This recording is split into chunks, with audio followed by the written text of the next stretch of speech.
اگلا سوال ہے جی، یہ جس نے بھیجا ہے وہ اس نے سنا ہوگا یقیناً کہ جو ہندو قسم کے لوگ ہیں نا یا مولیدین وغیرہ، اچھا، وہ یہ اعتراضات کرتے ہیں کہ یار آپ مسلمان دوسروں کو مشرک کہہ دیتے ہیں، بالخصوص ہندوؤں کو، جبکہ کام آپ کے بھی سارے فزیکلی دیکھنے میں تو ویسے ہی ہیں۔ مثلا وہ کہتے ہیں جی کہ آپ بھی پتھر کی پوجا کرتے ہو، ہم جب بت پتھر کا بنا کے کہتے ہیں ہم مشرک کہہ دیتے ہو۔ دوسرا کہتے ہیں کہ جی آپ بھی جاتے ہیں وہاں جا کے اپنے بال وغیرہ منڈوا لیتے ہیں، ٹنڈ کرا لیتے ہیں، اور جب ہم اس میں گنگا پہ جاتے ہیں اور وہاں جا کے بال کٹوا لیتے ہیں، آپ بھی پانی سے نہا لیتے ہیں، ہم بھی نہا لیتے ہیں، تو ہمیں مشرک ہو جاتے ہیں، آپ جناب موحد بن جاتے ہیں۔ اس میں کیا فرق ہے؟ جی سوال تو ان کا لاجیکل ہے۔ فرحان بھائی یہ ساتھ ہیڈ فون بھی تھوڑی تھوڑی دیر بعد لگاتے رہیں جب آپ ادھر ادھر کرتے ہیں کہ یہ آواز مس نہ ہو جائے، ٹھیک ہو گیا؟ یہ لاجیکلی تو سوال ان کا بالکل صحیح ہے۔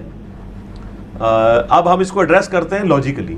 پہلی بات یہ ہے کہ ان کا یہ کہنا کہ ہم بتوں کے آگے جھکتے ہیں اور آپ خانہ کعبہ کے آگے جھکتے ہیں، دنیا میں کسی ایک مسلمان کا بھی عقیدہ ہے کہ خانہ کعبہ ہمارا معبود ہے؟ نہیں، کعبے کی تو کوئی حیثیت ہی نہیں ہے۔ صحیح بخاری کے اندر حدیث موجود ہے، سیدنا ابو بکر صدیق رضی اللہ تعالیٰ عنہ علیہ السلام نے نبی علیہ السلام کی وفات والا چیپٹر کتاب المغازی میں نکالے، نبی علیہ السلام کی میت مبارک کے اوپر جو خطبہ دی ہے اس میں کیا الفاظ ہیں؟ من کان یعبد محمدا فإن محمد قد مات، جو کوئی محمد صلی اللہ علیہ وآلہ وسلم کی عبادت کرتا تھا وہ جان لے کہ محمد صلی اللہ علیہ وآلہ وسلم فوت ہو چکے ہیں۔ من کان یعبد اللہ فإن اللہ حی لا یموت، اور جو کوئی اللہ کی عبادت کرتا ہے وہ جان لے کہ اللہ تعالیٰ زندہ ہے، اسے کبھی موت نہیں آئے گی۔ شاہ جی کیا نبی علیہ السلام کی کوئی عبادت کرتا تھا اس زمانے میں؟ نہیں کرتا۔ تو سیدنا ابو بکر نے یہ فرضی خطبہ کیوں دیا ہے؟ توحید کو اسٹیبلش کرنے کے لیے، کیونکہ اس سے پہلے ایک بہت بڑا واقعہ ہو چکا ہوا تھا جو آج تک ہم بھگت رہے ہیں، کہ آج دنیا میں 2.25 ارب انسانوں نے حضرت عیسیٰ علیہ السلام کے نام کے اوپر شرک کھڑا کیا ہوا ہے۔ تو حضرت عیسیٰ علیہ السلام کے نام پہ ان کا قصور نہیں ہے، کہیں ایسا نہ ہو کہ عیسیٰ علیہ السلام کے بعد نبی علیہ السلام کی امت بھی ان کے ساتھ وہی کام نہ شروع کر دے۔ جو صحیح بخاری میں حدیث ہے، دیکھنا میری شان کو اس طرح بلند نہ کرنا جیسے عیسائیوں نے حضرت عیسیٰ علیہ السلام کو ڈیوینٹی میں کلیم کر دیا، میں اللہ کا بندہ اور اس کا رسول ہوں، مجھے اللہ کا بندہ اور اس کا رسول کہنا۔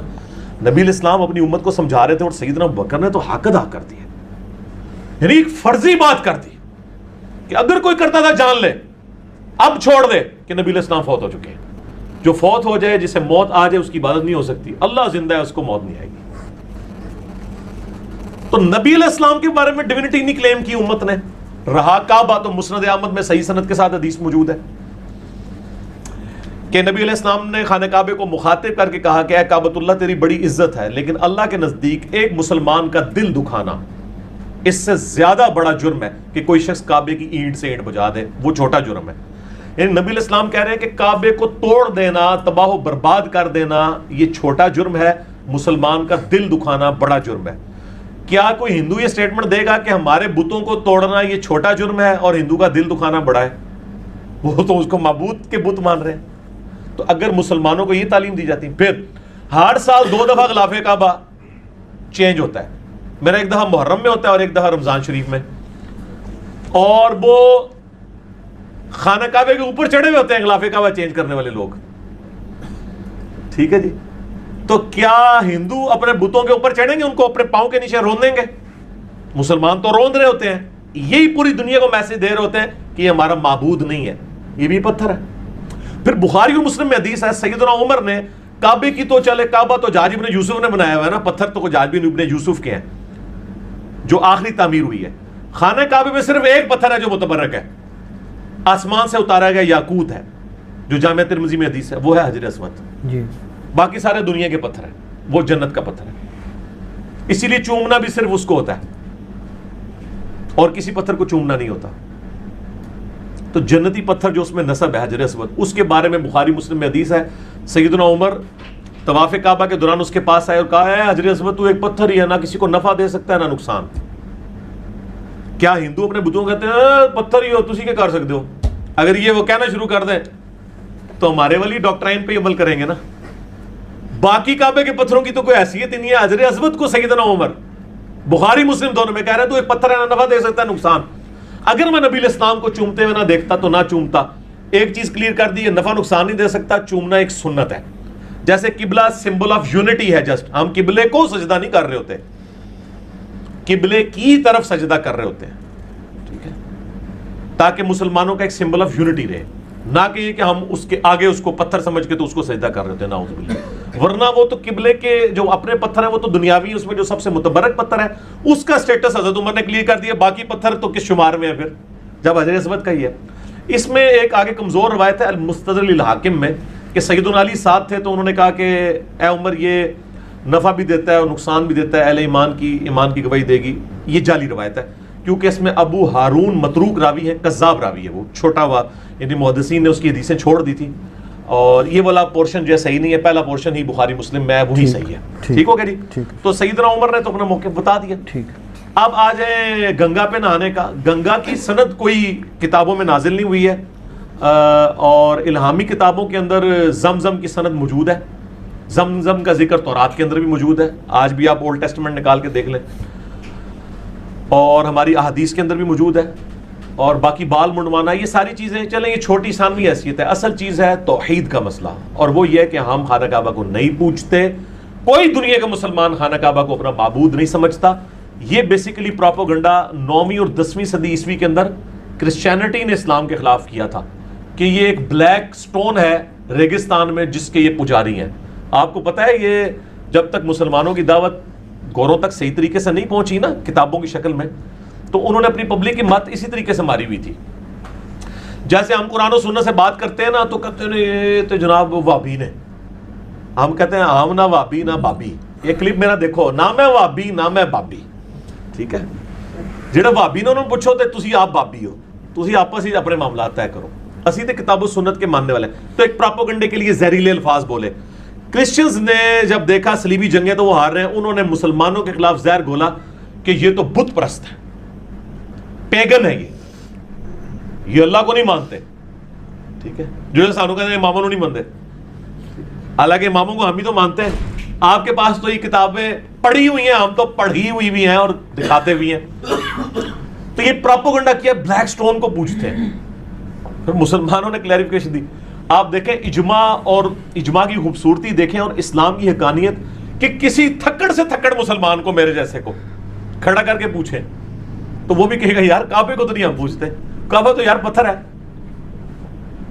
اور کعبے کی ڈائریکشن بھی صرف فرض نماز میں، نفلی عبادت میں نبی علیہ السلام نے کعبے کی ڈائریکشن کا بھی اہتمام نہیں کیا، جس طرف سواری مڑ رہی تھی اس طرف کیا۔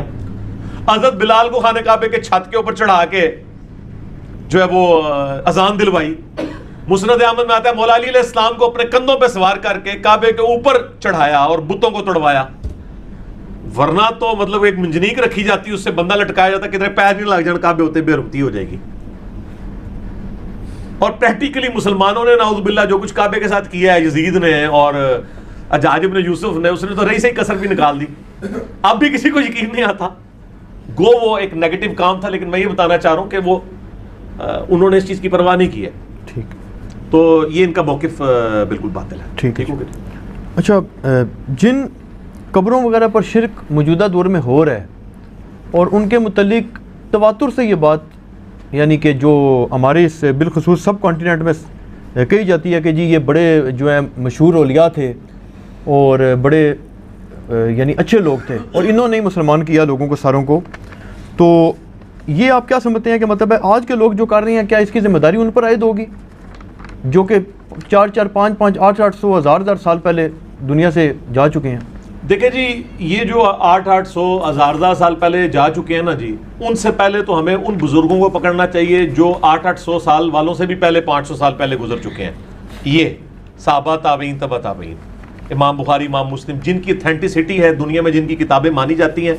آپ کے لوکل بزرگوں کو دنیا میں کہیں نہیں جانا جاتا، یعنی امام بخاری کا ہم نام لینا دنیا کے کسی کونے میں مسلمان کو پتا ہوگا، لیکن آپ اپنے کسی محلے کے، کسی گلی کے، کسی شہر کے بزرگ کا نام لینا دوسرے ملک میں تو نہیں جانتے ہوں گے۔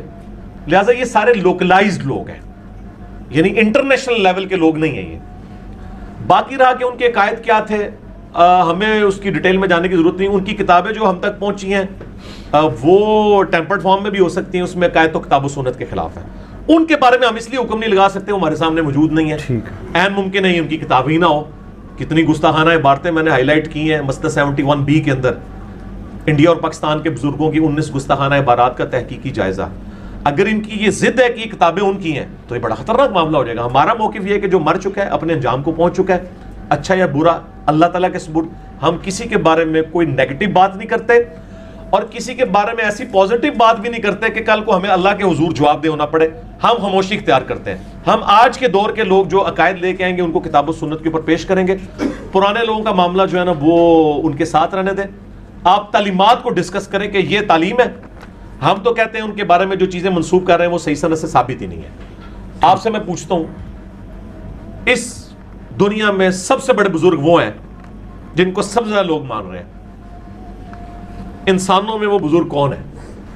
حضرت عیسیٰ علیہ نبی علیہ السلام. ہمارے نبی علیہ السلام کو کم لوگ مانتے ہیں کیونکہ عیسیٰ ابن مریم کو 2.25 ارب عیسائی بھی مان رہے ہیں اور 1.5 ارب مسلمان بھی مان رہے ہیں. ان کے ماننے والے, ماننے سے مراد is a personality, is a prophet جو بھی ہے اس میں ٹیمپرڈ فارم میں لگا. لیکن دنیا میں سب سے زیادہ شرک کس کے نام پہ کھڑا ہوا ہے؟